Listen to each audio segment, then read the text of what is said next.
Lena Hart didn't think a backyard wedding would cause a neighborhood crisis. All she wanted was to say her vows beneath the elm tree her grandfather planted 40 years ago. The date was set for late May. The flowers were ready. The chairs were rented. 200 guests had RSVP'd. Her fiancé, Daniel, had even hand-built a small arch from reclaimed cedar to match the old farmhouse's trim. Lena had grown up on that property, 2.3 acres of fenced-in land just outside the city line in a semi-rural community called Magnolia Ridge. It wasn't flashy, but it was home. And until the past year, it had been peaceful. That changed when the Magnolia Ridge Homeowners Association appointed a new president. Her name was Marla Densley, retired corporate attorney, type A personality, and according to most of the block, a walking cease and desist order in yoga pants. The Harts had lived in the neighborhood for decades without issue. Their land predated the HOA by nearly 10 years. When the association was formed, Lena's parents had signed an exemption waiver, permanent and on record with the county. None of that stopped Marla. 1 week before the wedding, Lena received a formal notice in her mailbox. It was folded in thirds and sealed with a shiny HOA logo sticker. To Miss Lena Hart and Mr. Daniel Klein, subject, unauthorized use of residential property for commercial event under HOA Code 17.4b, unlicensed public gatherings exceeding 25 people are prohibited unless approved by the board. You are in violation of community ordinances. Cancel your event or face penalties. Lena read it 3 times before laughing. It had to be a mistake. A wedding wasn't a commercial event. They weren't charging admission. It was family, friends, love. She knocked on her parents' door just a few steps from the garden where the tables would be set. Her father, Henry, squinted at the letter and muttered, "They're out of their minds. We were here before they even paved these roads." "Should I call Marla?" Lena asked. "No, she wants a fight. Just ignore it." Daniel wasn't so sure. What if they try something the day of? What if they send cops? Lena shook her head. They have no authority. This isn't even their jurisdiction. But Marla thought it was. The next day, Lena received another letter, this time hand-delivered and signed. Failure to comply will result in HOA enforced fines, formal complaints filed with city code enforcement, and potential legal action. It didn't make sense. The Harts paid no HOA dues. They were listed on a county exemption file. Their property was not bound by the Magnolia Ridge Association bylaws. Still, the threats kept coming. Marla even sent an email to local vendors, citing an ongoing legal issue and suggesting they not participate in an unlicensed event. Lena's florist, under pressure, pulled out. The tent rental company called asking if they should cancel. "I don't understand," Lena said, pacing the kitchen. "How can someone I've never even met be trying this hard to ruin the best day of my life?" Her mother touched her arm gently. "Because people like Marla don't need a reason. They just need a rule book." The next day, Lena printed out every legal exemption document her parents had saved. She highlighted their county-filed waiver from 2005. She emailed it to Marla directly with a short message.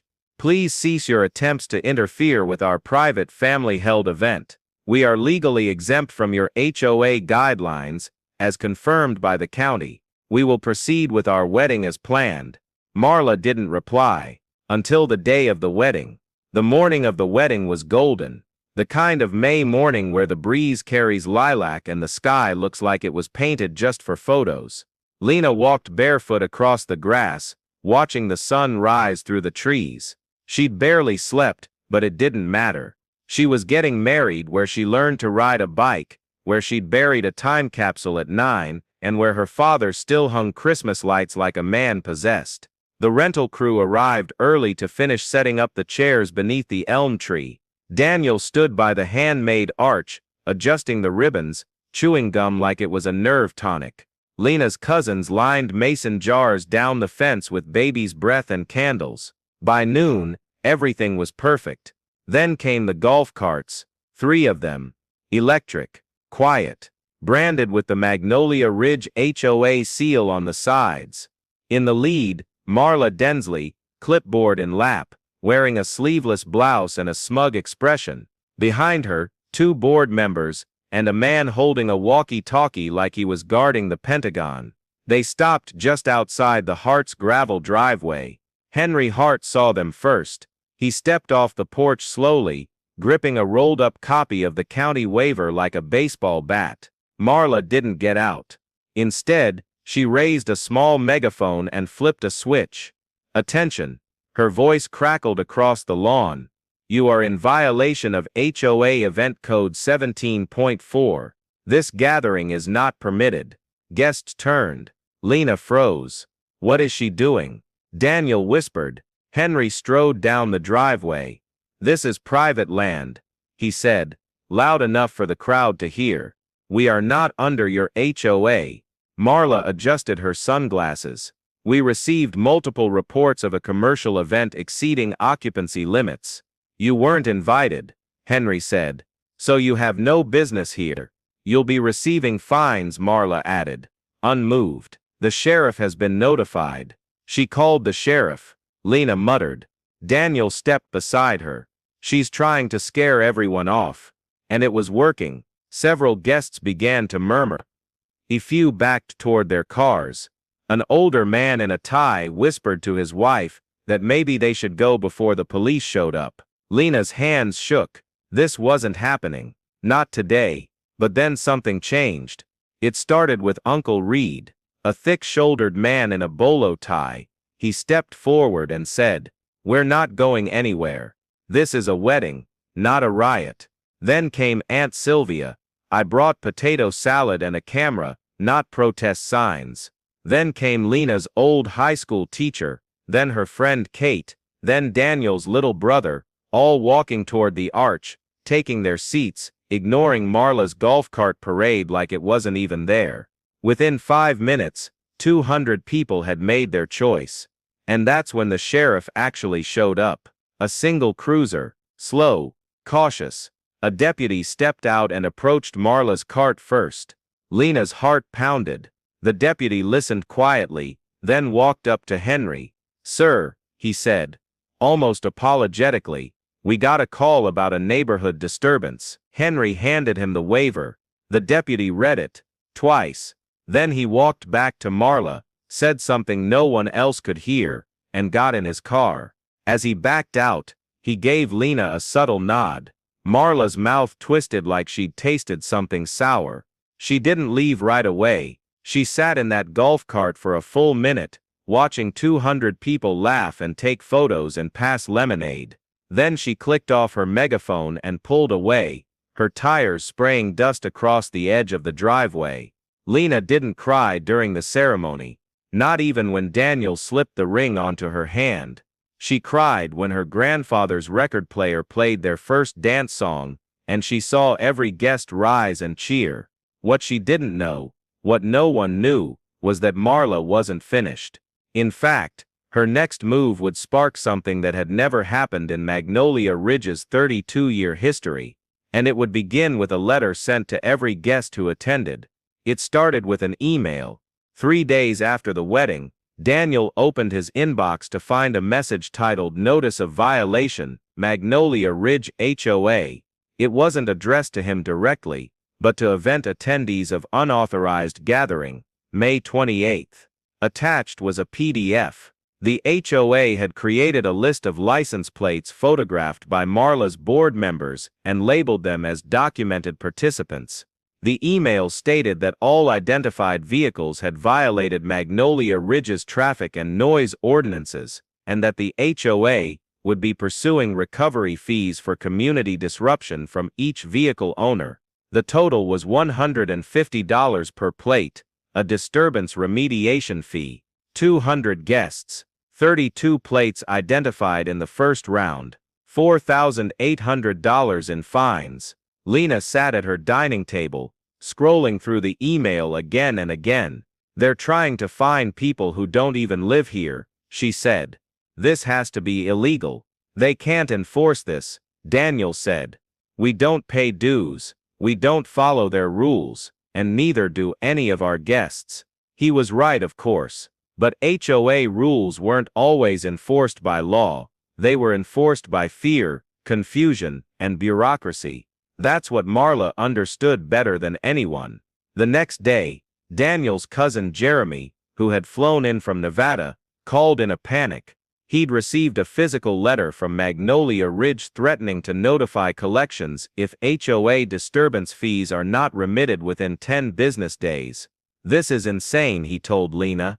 "They say I violated something called Code 19.7b by parking on residential grassland during a sanctioned quiet hour interval. What does that even mean?" "It means Marla's rewriting the rules to punish us," Lena said. She was right. By the end of the week, over 70 guests had received either an email, a letter, or in some cases, a phone call. One woman from Lena's church said a man claiming to be from the HOA had left a note under her windshield wiper while she was parked at a grocery store. The worst part, some of them paid, out of confusion, or fear, or just to be done with it. Lena was furious. She contacted the county clerk to verify again that their property was not under HOA jurisdiction. The clerk confirmed it, just like they had years ago when the neighborhood was first established. The Harts had never signed a secondary compliance clause. They didn't pay dues. Their home was listed on the official HOA exemption parcel map, but that didn't stop Marla from issuing fake warning citations as if the Hart property were under her thumb. "She's weaponizing the HOA letterhead," Lena told Daniel, "and no one knows the difference." Lena called her father. "I think we need to fight this publicly." Henry was already ahead of her. That morning, he'd spoken with Dottie Sinclair, an 84-year-old neighbor who'd lived across the street since the 60s. Dottie's grandson had also attended the wedding and received a fine for causing an unsafe foot traffic condition. Dottie, it turned out, was furious. And unlike most of the neighborhood, she had receipts. In her attic, she had a file of HOA newsletters, old maps, board rosters, meeting notes, and even a folder labeled Contested Boundaries, early 90s. Her late husband had once served as a zoning advisor for the township. Dottie had seen this before. "You're not the first people they've targeted," she told Lena over sweet tea. "But you might be the first ones with enough witnesses to do something about it." Lena leaned back in her chair, staring out at the backyard, the arch still standing, white petals scattered across the grass. Then she opened her laptop and began drafting an email. Subject, "To our wedding guests, please read." Lena's email went out the next morning at 7:02 a.m. "Dear friends and family, if you attended our wedding, you may have received a notice or fine from the Magnolia Ridge HOA. Please know these are unenforceable and potentially illegal. We are compiling all notices and correspondence into a legal file. If you've received anything, please forward it to me. This is not just about our wedding anymore. This is about a pattern. Thank you, Lena Hart." Within 24 hours, she had over 60 responses. Guests from across the country forwarded scanned letters, emailed PDFs, even screenshots of voicemail transcriptions. Some were ridiculous. One man was accused of excessive celebratory noise between 6 o'clock and 6:15 p.m.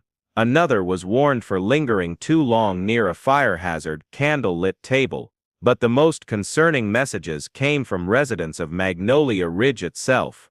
People who had quietly dealt with Marla Densley's reign for the past year. One woman wrote, "My husband plays jazz saxophone in the garage every Sunday at 2. We've gotten 6 noise citations since March. It's always the same form, just printed with new dates. We were never fined like this before, Marla." A single father emailed, "My daughter's lemonade stand was shut down for not having a permit. She's 8. HOA said it was a non-compliant vendor booth." A veteran couple wrote, "We were fined $900 for putting up a flagpole for Memorial Day. They said it obstructed street view symmetry. We've lived here 22 years.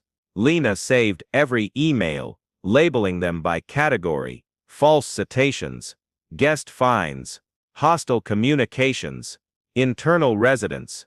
She opened a shared Google Drive and started building a case file. That evening, Daniel returned from work with something new, a copy of the original Magnolia Ridge HOA charter.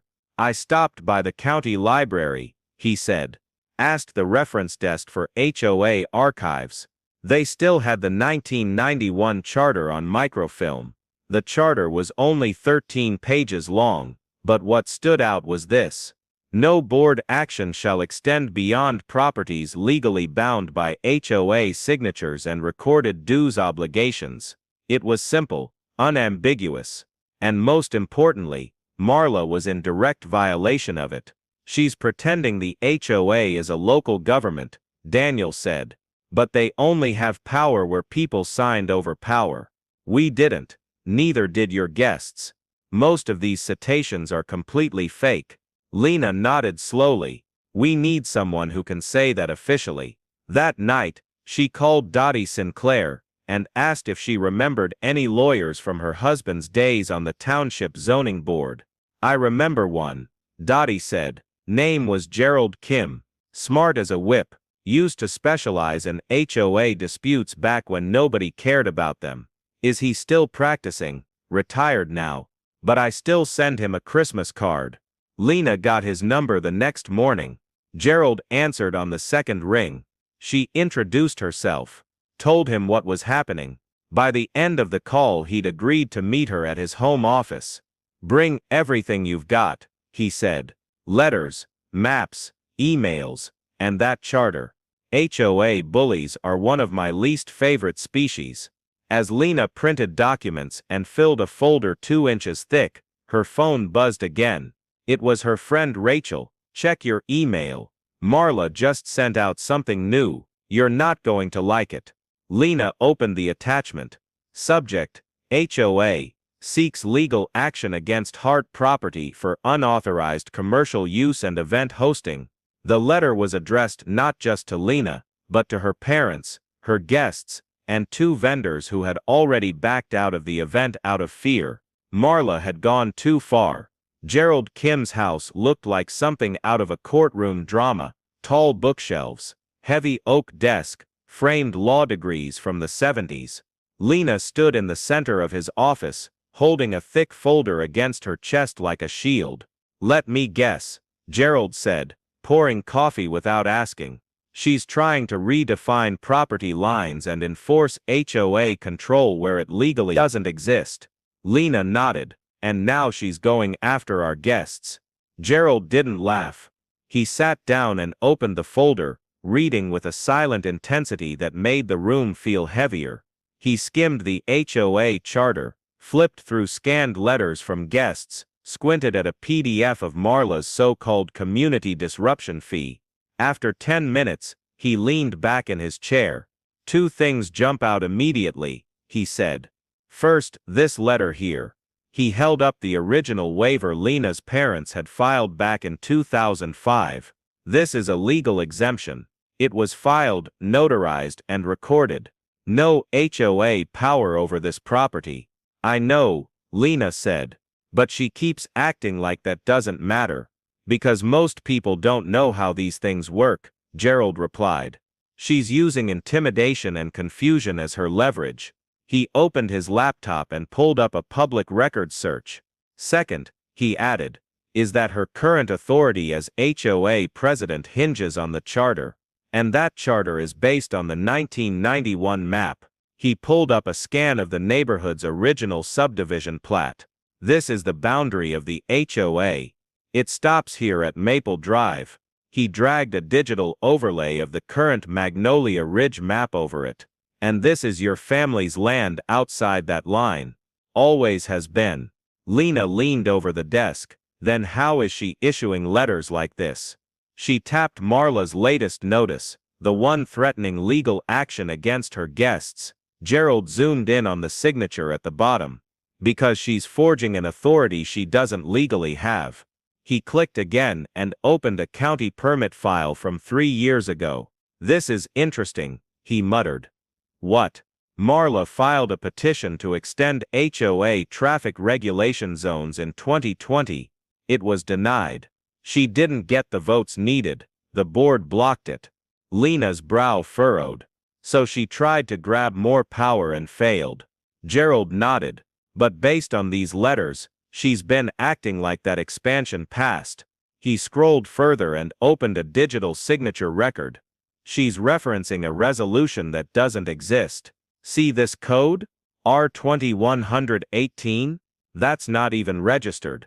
Lena's breath caught in her throat. You're saying she's fabricating codes and enforcing rules she invented? Yes. And that means everything she's done since that failed vote, every fine, every threat, every citation, could be seen as an abuse of power, potentially even mail fraud, if she used the post to deliver them. Lena sat back in the chair, stunned. She's not just being difficult, she whispered. She's been pretending to run a government. Gerald tapped the edge of the folder. I've seen cases like this before, but what you have that most people don't is numbers. Over 70 guests with letters, multiple residents reporting the same behavior, a recorded exemption, and if we act fast, a pattern of fraudulent enforcement. Could we sue? Lena asked slowly. You? Maybe. But if I were you, he smiled, I'd let your guests do it. She blinked. They were targeted individually, Gerald said. Out of state, out of jurisdiction, fined without cause. If just 10 of them file suit, she's in trouble. But if all of them do it, Lena finished the sentence in her mind. Class action. Later that night, she sat at her laptop, staring at a blank document. Subject line. To all guests, legal action option. She hesitated, her fingers hovering over the keys. Then she typed, if you are willing to join a joint legal action against the Magnolia Ridge HOA for harassment, fraud, and attempted financial extortion. She hit send. 10 minutes later, the first reply came in. Count me in. Let's make her regret ruining a wedding. By morning, Lena's inbox had exploded. 74 replies. All from people who had attended her wedding, most from out of state, all furious. A college friend from Oregon wrote, I was fined for parking on a public street. That's not even part of the HOA. I'm in. Let me know who to call. A coworker added, I didn't come all the way to Texas to be fined for watching my friend get married. Let's burn them legally. By lunchtime, 42 guests had agreed to join the legal action. Gerald Kim's office began preparing a group complaint, citing the HOA for harassment, fictitious codes, unauthorized fine collection, and reckless use of private data without consent. But the biggest surprise wasn't the guests. It was the neighbors. It started with Mr. Ellison, a retired schoolteacher who lived 5 houses down. He showed up at Lena's gate with a copy of a notice he'd received from Marla 3 weeks earlier. It claimed his backyard hammock violated community posture standards. I've lived here since '94, he said, hand shaking. I used to like this place, but ever since she took over, I've felt like a prisoner. He wasn't the only one. That afternoon, Sarah Nguyen, a single mom with 2 young sons, emailed Lena saying she wanted to help. Marla had fined her $300 for nuisance-level chalk drawings on the sidewalk. Chalk, she wrote. From children. Then came more stories. A man fined for planting sunflowers, without aesthetic alignment. A grandmother threatened with a lien over a bench placed under her favorite tree. An Army veteran, fined $500 for displaying a banner supporting local firefighters. They all had one thing in common. They had suffered in silence, believing they were alone, until Lena's wedding became the spark. Lena and Daniel began organizing everything. They opened a Slack group, created a shared drive of citations, assigned someone to collect vendor testimonies. Within days, a coalition had formed, the Magnolia Ridge Defense Group. Members met in Dottie Sinclair's backyard, sipping lemonade, and bringing their HOA letters in grocery bags and folders. Gerald Kim spoke at the first meeting. If she'd fined one person, it would be petty. 5 people, it's unfair. But 200, that's a pattern. That's abuse. Someone from the crowd shouted, let's sue her into early retirement. The group laughed, but beneath the jokes, the fire was real. Even local businesses began quietly supporting them. The florist who had backed out of the wedding offered to testify. The tent rental company forwarded their HOA correspondence, showing Marla had threatened to blacklist them from community events. But perhaps the biggest shift happened when Henry Hart spoke up. He hadn't said much in meetings, but during one discussion in his garage, he pulled out a dusty storage bin marked 1991, Association Papers.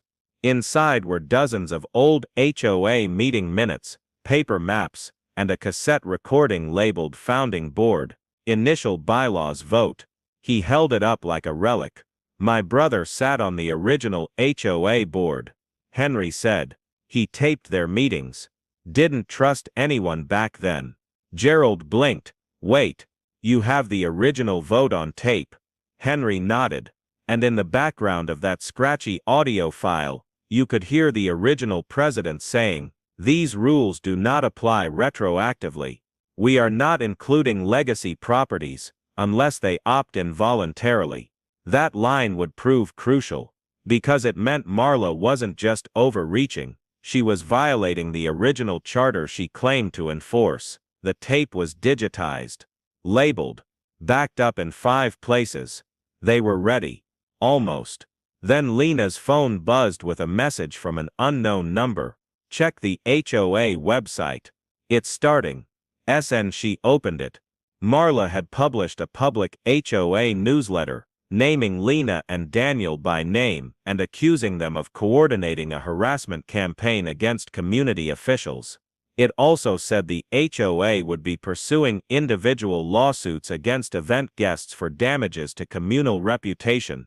Beneath that, in bold red letters, we are seeking emergency board authorization for special legal budget allocations.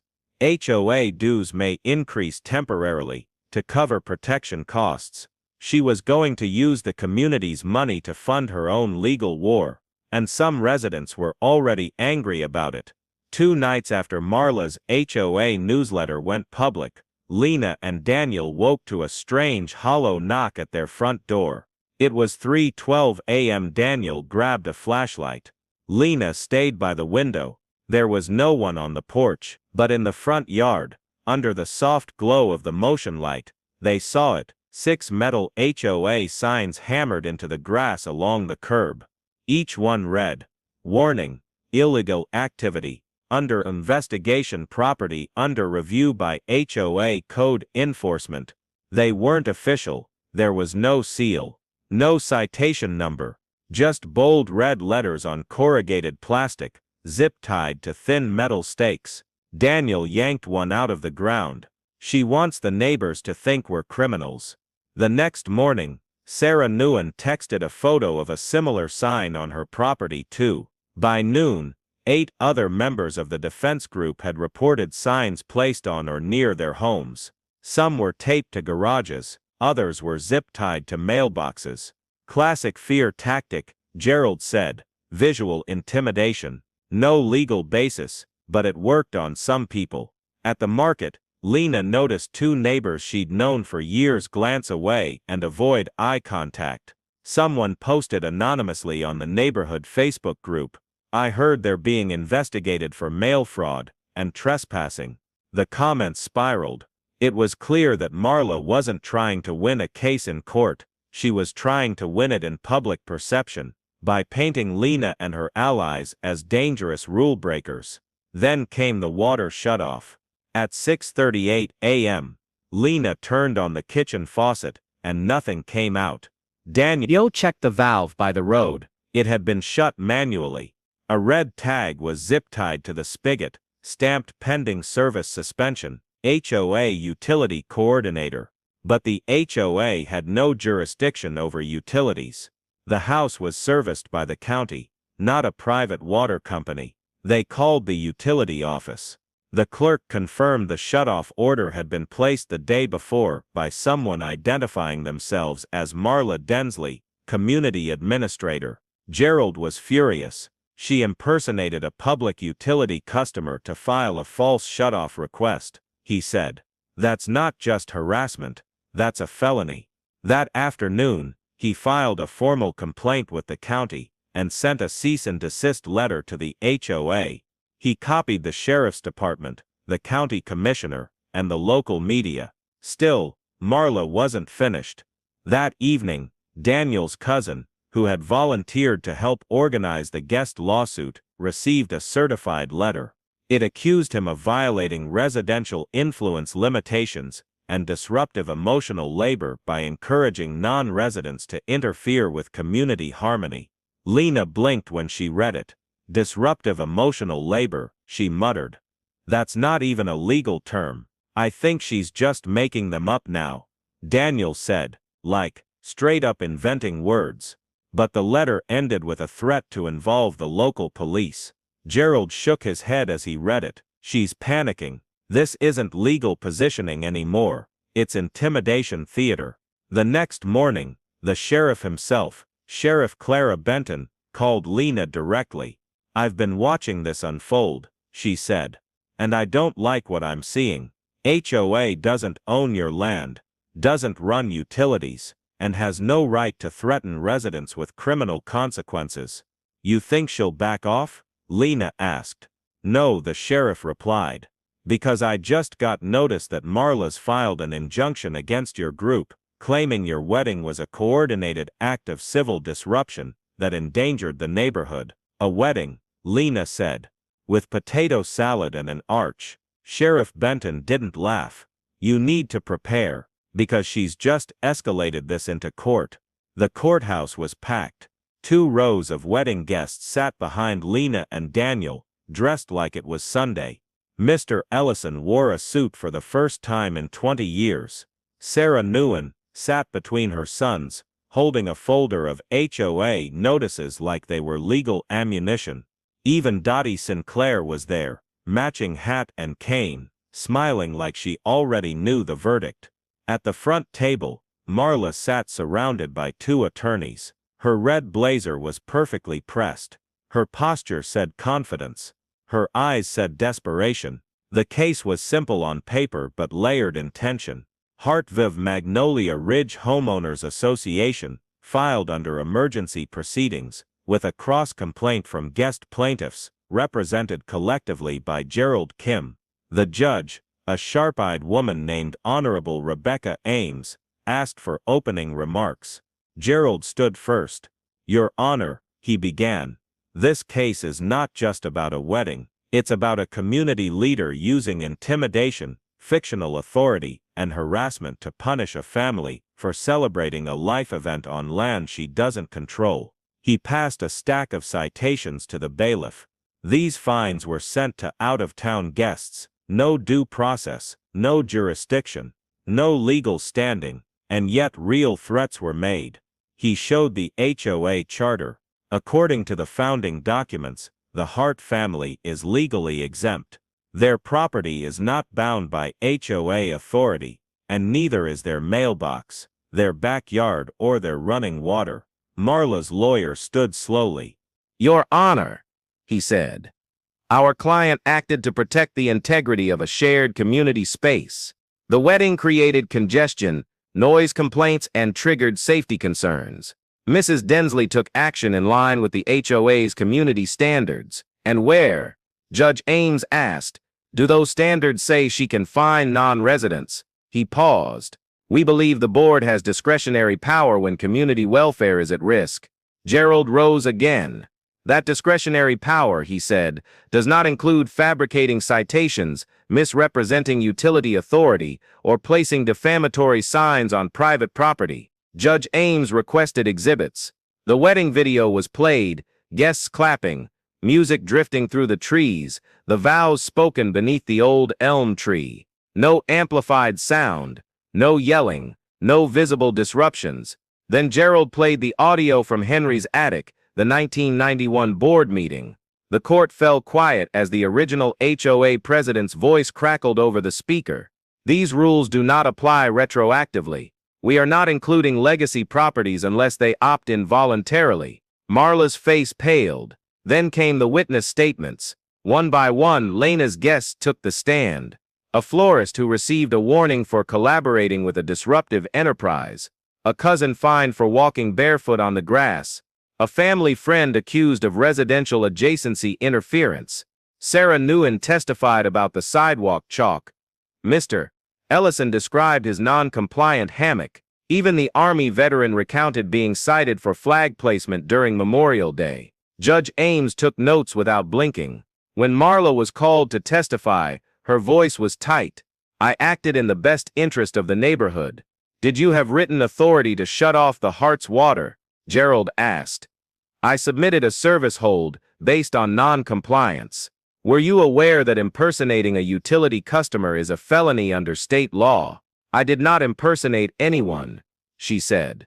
I signed it as HOA administrator, but you are not the utility administrator, and the HOA does not manage water service. Correct, she didn't respond. After testimony closed, Judge Ames recessed for 30 minutes. When she returned, her tone was flat but final. This court finds that the Magnolia Ridge HOA exceeded its legal authority. The Hart property is exempt. The citations, fines, and threats were baseless. She looked directly at Marla. Furthermore, this court recommends investigation into the HOA's conduct for abuse of power and fraudulent use of position. A civil penalty of $85,000 will be levied in favor of the plaintiffs. The courtroom gasped. Outside, the cameras rolled. Local reporters pushed forward as Lena and Daniel stepped onto the courthouse steps. Gerald Kim gave a short statement. We didn't come here to tear down an HOA. We came to remind it what it was supposed to protect people. Lena said nothing at first. Then she turned to the crowd and smiled. Thank you for standing with us. And for dancing under the elm tree. Marla didn't return to her house after the verdict. Neighbors said she packed a suitcase that evening, left in a black SUV with tinted windows, and never looked back. By the end of the week, her mailbox had a note taped to it. Vacancy.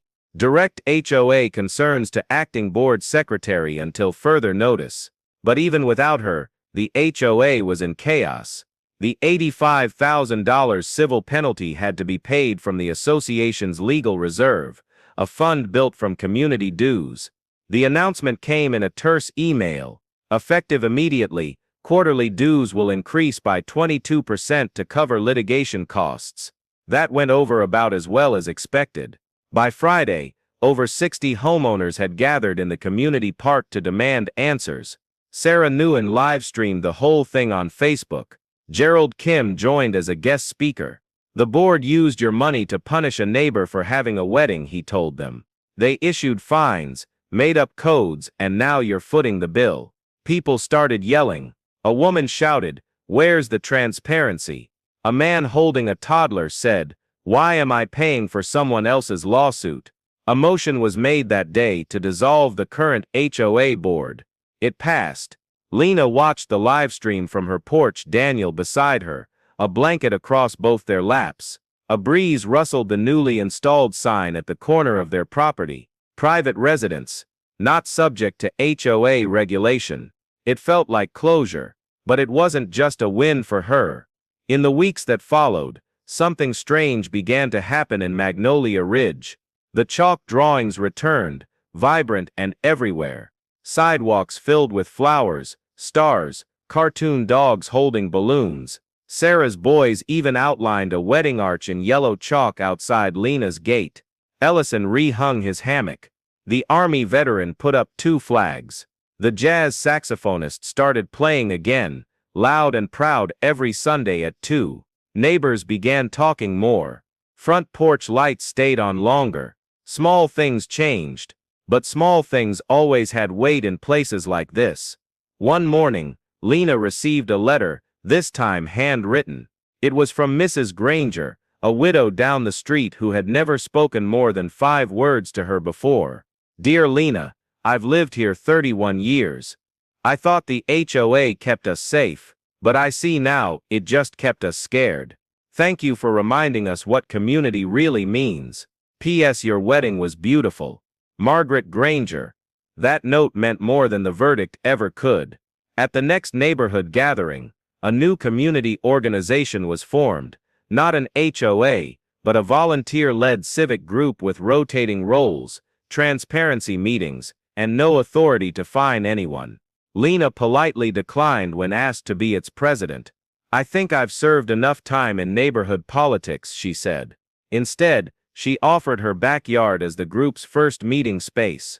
The arch Daniel built still stood, now wrapped in vines, sun-faded but strong. One evening, Lena found a hand-painted sign hanging from it. "This is where it started." She left it there. Across town, Gerald Kim was invited to speak at a law school seminar on HOA abuse. He titled his talk, "From Lemonade Stands to Legal Fines, When Neighborhoods Go Too Far." The local news ran a follow-up story. Their segment ended with a drone shot of Lena's backyard, children running under the elm tree, a homemade banner flapping overhead that read, "Freedom tastes like wedding cake." Marla was never charged criminally, but her law license, quietly reinstated after retirement, was formally reviewed by the state bar for potential ethical violations in non-legal leadership roles. Rumors said she moved to Arizona. Others said Florida. Lena didn't care. She had no interest in chasing villains. She cared about her neighbors, her peace, and the legacy of her family's land. Late one afternoon, as the sun dipped behind the elm, she sat on the porch with a cup of coffee and a quiet heart. She glanced toward the fence line, where Daniel was setting up chairs for a barbecue the next day. Same arch, same music playlist. No paperwork, just laughter, just people, just life. On the one-year anniversary of the wedding, Lena placed a small wooden plaque at the base of the elm tree. It wasn't fancy, just engraved words on sanded cedar, "May 28th, the day we remembered what community means." Daniel tightened the screws at the corners and brushed away a curl of sawdust. "Still want to take this down?" he asked, nodding at the arch. Lena looked at it for a moment. "No," she said. "It stayed up through everything. Might as well keep going." Guests had returned over the year, one by one, in quieter ways. A former bridesmaid stopped by during a road trip. Daniel's cousin brought his newborn to visit. Lena's great-aunt mailed them a photo of the wedding taped inside a thank-you card. But the biggest changes hadn't come from guests. They'd come from neighbors. The man with the beige house and the silent lawn. He now had a garden gnome and 3 tomato plants. Sarah Nguyen's sidewalk was now a rotating gallery of chalk art with signs that read "Public Encouraged to Add." Mr. Ellison, who once kept to himself, had started a Friday afternoon chess club on folding tables in his front yard. There were still rules, but now they came with conversations, not citations. The new civic group met monthly, with volunteers rotating meeting duties. Meetings were held in garages, backyards, and once, the old fire station. Dottie Sinclair became their historical advisor, and was often seen handing out lemon bars to anyone attending for the first time. The lawsuits had long been resolved. Gerald Kim refused compensation, but Lena sent him a thank-you gift anyway. A framed photo of the wedding arch, with a quote below: "The law protects, but it also remembers." Kim. In late spring, the county sent notice that the exemption parcel would now be marked with a physical post, a boundary marker, per the updated registry. Lena and Daniel didn't mind. They planted lavender around it, and made it part of the landscaping. No one ever tried to find them again. Even Sheriff Clara Benton stopped by once, months after the dust had settled. She brought 2 folding chairs, and sat with them under the elm, sipping iced tea. "Not every day we get a wedding that turns into precedent," she said. "You ought to write a book." Daniel grinned. "We were thinking of starting with a barbecue." She laughed, and Lena just smiled. At dusk they watched as Sarah's kids ran through the yard with glow sticks, their laughter filling the space where stress used to live. For a long time, the idea of fighting had consumed Lena's every waking thought: the folders, the emails, the meetings, the courtroom lights. Now she measured her life in quiet Saturdays. In the way Daniel rested his hand on her shoulder during dinner. In the overgrown vine that crawled along the wedding arch. In the sound of the wind passing through that old elm tree. Sometimes she would reread the original HOA citation, the one that started everything. She kept it in a drawer, folded and untouched since the court date. Not out of spite, out of gratitude, because it reminded her that rules aren't always right, and that silence is sometimes the most dangerous agreement we give. At the next community potluck, someone asked if they could get married under the arch. Lena blinked. "You're serious?" The young couple nodded. "It's kind of a symbol now." Daniel leaned over and whispered, "Should we start charging rent?" She elbowed him gently. "Not unless they try to install a fountain." The night of the potluck, over 100 people gathered in the Hart's backyard. Kids played tag, the grill smoked, someone brought a keyboard and played soft jazz under the stars. No speeches, no lawsuits, no HOA, just neighbors, just people. And when the sun finally dipped below the hill, and the string lights flickered on above the arch, Lena stood quietly by the plaque, reading its words one last time. "The day we remembered what community means." A neighbor handed her a sparkler. She lit it slowly, holding it high, as one by one the yard began to glow. Lena looked around, not at the arch, not at the elm, but at the faces of the people who stayed, and she knew the fight had been worth it.